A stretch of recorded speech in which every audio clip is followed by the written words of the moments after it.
Brunello di Montalcino is one of the most important and iconic wines of Tuscany and Italy in general. However, it's not easy these days to find a winemaker in Montalcino that still makes Brunello as it once was made in the past, with passion and respecting the long-standing tradition of the area. But one such winemaker that we have found is Alberto Pagliantini, and this video is all about him and his winery called Canalino. Hi there, I'm Jacqueline for Vero, and if you've been following our channel for a while, you'll know that by now we love to find small wineries run by winemakers that are moved by passion and a mission to respect their land and the winemaking tradition of the area that they have been living in for generations. And when we were searching for a winemaker that would fit these requirements in Tuscany, and specifically in Montalcino, we knew that we had found the perfect match when we visited the Canalino estate and met Alberto Pagliantini for the first time. His beautiful estate lies just outside the Porta Borelli gate in the historical center of Montalcino,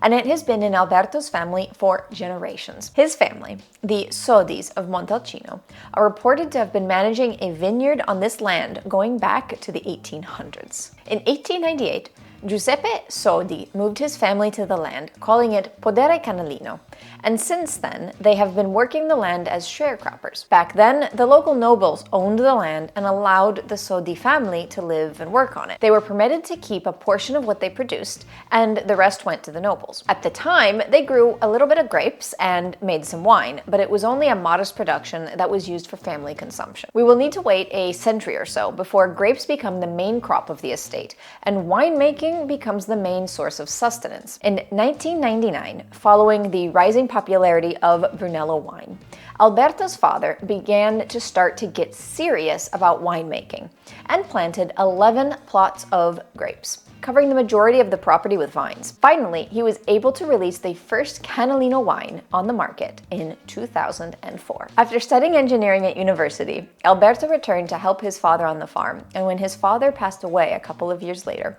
Alberto fully took over the winery. He now continues to operate the winery on his own. During critical periods of the year, including harvest or bottling, family and friends will come to assist Alberto, but in the end, it's a solo pursuit during the rest of the year. It's a testament to his dedication and passion for his wines, as it is anything but easy work, tending to the 4 hectares of land, the wine production, the bottling, the labeling, the sales, the marketing, and the accounting.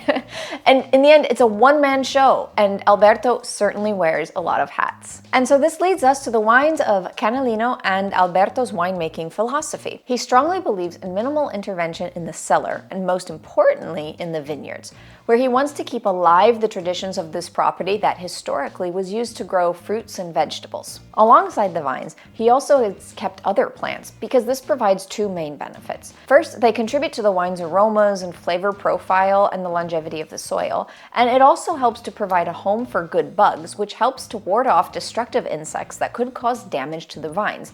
It's biodiversity to the maximum. And these resulting wines are a wonderful, pure expression of the Sangiovese grape and the Montalcino land. Alberto makes around 10,000 bottles of red wine per year using only his Sangiovese grapes. As this is the only grape that he cultivates, the harvest is divided between his Rosso di Toscana, or a Tuscan red wine, a Rosso di Montalcino, and a Brunello di Montalcino. This latter wine is made by selecting only the best, ripest, and healthiest Sangiovese bunches during harvest.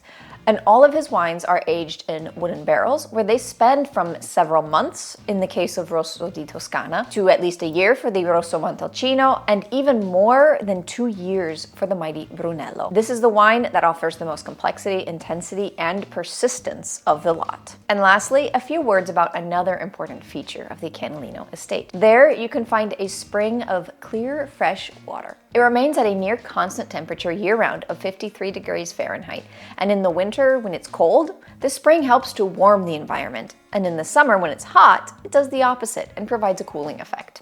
Also, it provides water that's used in the vineyards and around the farm.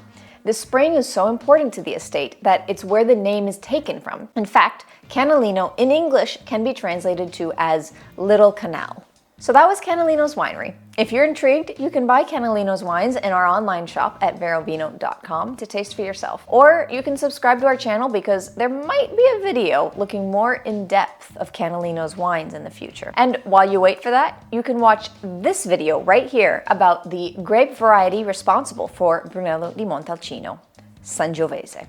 Thank you for watching, and I'll see you in the next video. Bye!